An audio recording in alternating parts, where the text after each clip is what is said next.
அன்புடையர், நாம் இப்பொழுது நம்ம பாரத நாட்டிலே வாழ்ந்த மிகப்பெரியதொரு வானியல் அறிஞர், கணித மேதை, அவரை பற்றி இப்பொழுது சிந்திப்போம்.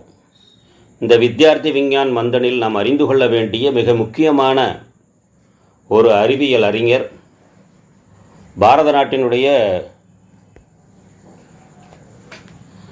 ஒரு சிறந்தவர். நமக்கெல்லாம் தெரியும், இப்பொழுது நாம் படித்து கொண்டிருப்போம், நாம் வாழுகின்ற இந்த பூமி உருண்டையாக இருக்கிறது, சூரியனை சுற்றி வருகிறது என்று முதலில் கண்டறிந்து சொன்னவர் என்பது நாம் பாடங்களிலே படிப்பது யார்? கலிலியோ. அதற்கு முன்பாக வரை, கலிலியோ காலத்திற்கு முன்பாக வரை பூமி தட்டையாக இருந்தது, சூரியன் பூமியை சுற்றி வருகிறது என்றெல்லாம் நம்பிக்கொண்டிருந்தார்கள். இல்லை, பூமி உருண்டையாக இருக்கிறது, பூமிதான் சூரியனை சுற்றி வருகிறது என்று சொன்னது காரணத்திற்காக கலிலியோவை நெருப்பிலே இட்டு எரித்து விடுவார்கள் என்று வரலாறிலே நாம் படித்திருக்கின்றோம். அவர் வாழ்ந்தது இன்றைய தினத்திலிருந்து ஒரு 500-550 ஆண்டுகளுக்கு முன்பாக. ஆனால் பாரத நாட்டிலே 1500 ஆண்டுகளுக்கு முன்பாக அவதரித்த ஒரு மாபெரும் அறிஞர் இவ்விஷயங்களை மிக துல்லியமாக அறுதியிட்டு கணக்கிட்டு கூறியிருக்கிறார். கிபி 476 இருந்து 550 ஆண்டு வரை வாழ்ந்த ஸ்ரீ ஆரியப்பட்டர்.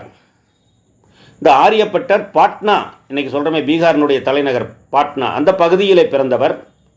தன்னுடைய 23 வயதிலேயே ஆரிய பாம்யா, ஆரிய சித்தாந்தா என்று 2 நூல்களை 23 வயதிலேயே சாஸ்திர நூல்களை எழுதி வழங்கியவர். சாஸ்திரம் என்று சொன்னால் ஆன்மீகம் சம்பந்தப்பட்டதல்ல, வானசாஸ்திரம் மற்றும் கணிதம் குறித்த சாஸ்திரங்களில் 2 புத்தகங்களை எழுதி கொடுத்தவர்.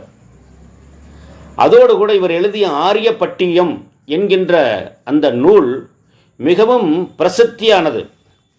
அந்த ஆரியப்பட்டியம் என்கின்ற நூலிலே தான் வானசாஸ்திரம் கலந்த கணிதங்கள் அவை பற்றி மிக விரிவாக குறிப்பிடப்பட்டுள்ளது. நம்ம மேத்தமேட்டிக்ஸு, கணிதத்துக்கு சில சமன்பாடுகளை பயன்படுத்துகின்றோமே, அந்த சமன்பாடுகளை எல்லாம் 1500 ஆண்டுகளுக்கு முன்பாகவே வரையறுத்து கொடுத்தவர் ஆரியப்பட்டர். இன்றைக்கி சொல்கிறோம் சிம்பிள்ஸு, பிசிக்ஸ் கணிதம், இயற்பியல் கணிதம், ட்ரிக்னாமெட்ரி ஆகியவற்றை உள்ளடக்கியது தான் இந்த ஆரியப்பட்டியம். இந்த ஆரியப்பட்டாங்கிற நூலில் ட்ரிக்னாமெட்ரி முதல் கொண்டு, அல்ஜீப்ரா முதல் கொண்டு அவர் வகுத்து கொடுத்திருக்கின்றார். அதே போல் பின்னங்கள் சொல்கிறோம் இல்லையா, ஃப்ராக்ஷன்ஸ், அப்புறம் சமன்பாடுகள், அடுக்கு தொடர்களுடைய கூட்டு எண்ணிக்கை, எண்களை அடுக்கு தொடராக கொடுத்துவிட்டு அவருடைய மொத்த மதிப்பீடு என்ன என்று சொன்னால் அதற்கெல்லாம் மிகச் சுலபமாக, இன்றைக்கி இருக்கக்கூடிய கம்ப்யூட்டரை பயன்படுத்துகிற மாதிரி அது மிகச் சுலபமாக அதனுடைய மதிப்பீடுகளை கண்டறியக்கூடிய சமன்பாடுகளை இவர் கண்டறிந்து கொடுத்திருக்கின்றார் ஆரியப்பட்டர். அவர் வானியல் குறித்து ஏற்கனவே ஒரு 3 புத்தகங்கள் எழுதியிருப்பதாக நம்பப்படுகிறது. அந்த புத்தகங்கள் இப்பொழுது இருக்க வேண்டும் எங்காது என்று சொல்கிறாங்க. இவருடைய கோட்பாடுகள், அதாவது தியரின்னு சொல்கிறோம்ல, அந்த தியரி தான் இன்னைக்கு இருக்கக்கூடிய வானசாஸ்திர மேத்தமெட்டிக்ஸ், வானசாஸ்திர ஆராய்ச்சியாளர்கள், ஸ்பேஸ் பற்றி ஆராய்ச்சி பண்ணுறவங்க, மேத்தமெட்டிக்ஸ் பற்றி ஆராய்ச்சி பண்ணுறவங்களுக்கெல்லாம் இன்றைக்கும் கூட அது ஆச்சரியகரமானதாக இருக்குது. ஏன்னு சொன்னால் அவ்வளவு துல்லியமாக இருக்குது. குறிப்பாக சொல்ல போனால் ஒரு வட்டத்தினுடைய சுற்றளவு கண்டுபிடிக்கிறதுக்கு நம்ம என்ன பண்ணுறோம்? பை அப்படிங்கிற ஒரு குறியீட்டை நம்ம பயன்படுத்துகிறோம். 22/7 என்கின்ற குறியீடு, அதை நாம் பயன்படுத்துகிறோம் இல்லையா? அதை வேறு விதமான சூஸ்திரமாக அவர் கொடுத்திருக்கின்றார். அந்த சூத்திரங்களை எல்லாம் கணக்கிட்டு பார்க்கின்ற பொழுது என்ன சொன்னால் 3.1416 என்கின்ற மதிப்பினால் வட்டத்தினுடைய ஆரத்தை பெருக்கினால் 2πr போட்டால், அதாவது 2 விட்டத்தை இந்த 3.1416 அதான் பெருக்குனா சுற்றளவு வரும். இது கணக்கு கொடுத்துருக்காரு. இது பையனுடைய மதிப்புன்னு என்ன சொல்கிறாங்க? 22/7 போட்டால் 3.41 அப்படின்னு தான் கொடுக்குறாங்க. இது அதுக்கு நெருக்கமாக இருக்குது. இப்போ கண்டுபிடித்த இந்த பை அப்படிங்கிற கணக்குக்கு ஆரியப்பட்டர் கொடுத்துருக்கக்கூடிய அந்த சூத்திரத்தினுடைய விளைவுகள் மிக நெருக்கமாக இருக்கிறது. அது மட்டும் இல்லை, 10 வர்க்கமூலம் ரூட் ஆஃப் 10 அதனுடைய மதிப்பால் பெருக்கினாலும் கூட வட்டத்தினுடைய சுற்றளவுக்கு நெருக்கமாக வர முடியும். வட்டத்தினுடைய சுற்றளவு ரூட் ஆஃப் 10 என்ன? 3.162 ரூட் ஆஃப் 10 அப்படி போட்டான். அதால் விட்டத்தை பெருக்கினாலும் கூட வட்டத்தினுடைய சுற்றளவு கிடைக்கும். 5000 ஸ்கொயர் போட்டுக்கிட்டோம்னா வட்டத்தினுடைய பரப்பளவு கிடைக்கும். இதெல்லாம் அந்த காலத்திலே நம்ம முன்னோர்கள் கற்றுக் கொடுத்துருக்காங்க. இன்றைக்கி அல்ஜீப்ரா போகிறோம். a + b whole square = a² + b² + 2ab கணக்கு போடுறோம் இல்லையா? இந்த a + b ஹோல் ஸ்கொயரை ஜியாமெட்ரிக் முறையில், ஜியோமெதி முறையில் நிரூபித்து கொடுத்தவர் ஆரியப்பட்டார். நம்ம முன்னோர்கள் அன்றைக்கு இன்றைக்கி இருக்கக்கூடிய கணக்கில் a + b ஹோல் ஸ்கொயருங்கிறதுக்கு இன்றைக்கி கணக்கு போட்டு சூத்திரமாக மனப்பாடம் பண்ணுறோம். ஆனால் ஜியாமெட்ரிக் முறையில் அது எப்படி சாத்தியப்படும், எப்படி வருகிறது, அந்த a + a² + b² + 2ab எப்படி வருகிறது என்கிறதை ஜியோமெதி முறையில் கணக்கு போட்டு கொடுத்தவர் நம்மளுடைய ஆரியப்பட்டர். அதே போல்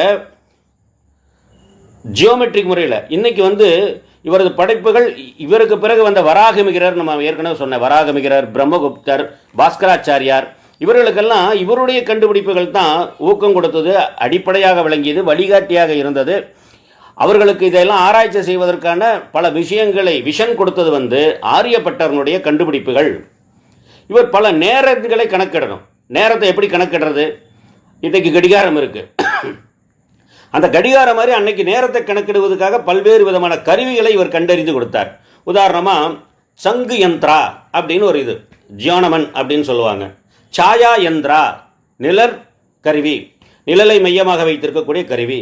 தனுர் யந்திரா, அஸ்திர யந்திரா, சஸ்திர யந்திரா, இப்படி பல கருவிகளை வைத்திருந்தார். இந்த கூம்பு வடிவில் இருக்கக்கூடிய சில கருவிகள் கூட வைத்திருந்தார். இதை அவர் அங்கே நிறுவி அதன் மூலமாக நேரங்களை கணக்கிட்டார். அதே போல் நீர்க்கடிகாரங்கள், 2 வகையான நீர்க்கடிகாரங்களை வடிவமைத்து கொடுத்தவர் ஆரியப்பட்டார். பூமி தன்னைத்தானே சுற்றி சூரியனும் சுற்றி கொண்டிருக்கிறது, சூரியனை சுற்றி வர 1 வருடம் 365 நாள் ஆகும் என்கின்ற கணக்கை கொடுத்தவர் ஆரியப்பட்டார்.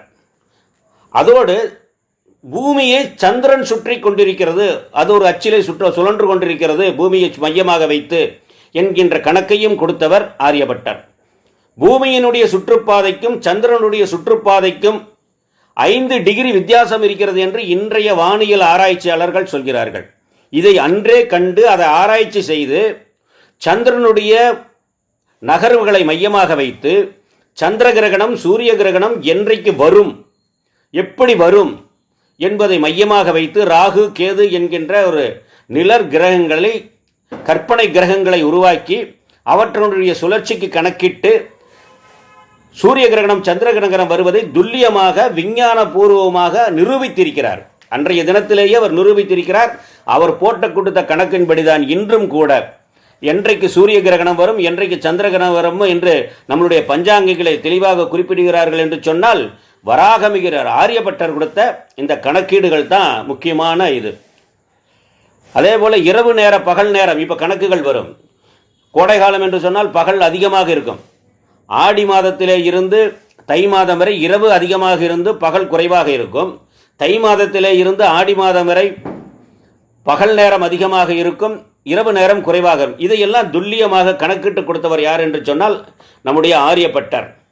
பூமியினுடைய சுற்றளவு இன்றைக்கி எவ்வளவோ விஞ்ஞான கருவிகளை கண்டு பூமியினுடைய சுற்றளவை பற்றி ஆராய்ச்சி பண்ணி சொல்கிறார். ஆனால் ஆரியப்பட்டர் அவர்கள் 1500 ஆண்டுகளுக்கு முன்பாக பூமியினுடைய சுற்றளவு 39,968 கிலோமீட்டர் என்பதனை, இத்தனை அப்போ கிலோமீட்டர் கிடையாது, யோஜனை தூரம், அந்த யோஜனை தூரத்திற்கான கணக்கீடுகள் செய்தால் அதை 39,968 கிலோமீட்டர் என்பதை வரையறுத்து கொடுத்திருக்கிறார் ஆரியப்பட்டர். சூரிய சந்திர கிரகணம் மட்டுமில்லை, இன்றைக்கு அவருடைய வானசாஸ்திர ஆராய்ச்சிகள் தான் நம்மளுடைய நாட்டினுடைய பொக்கிஷமாக விளங்குகிறது. பல ஆராய்ச்சியாளர்களுக்கு நம்பிக்கை தரக்கூடிய பல விஷயங்களை கற்றுக் கொடுப்பதாக இருக்கிறது. அதனால தான் நம்ம நாட்டில் முதலாக விண்ணில் ஏவப்பட்ட செயற்கைக்கோளுக்கு ஆரியப்பட்டா என்கின்ற பெயரிட்டு அவருக்கு ஒரு கௌரவத்தை நம்மளுடைய அரசாங்கம் உருவாக்கி கொடுத்தது என்பதை நாம் புரிந்து கொள்ள வேண்டும்.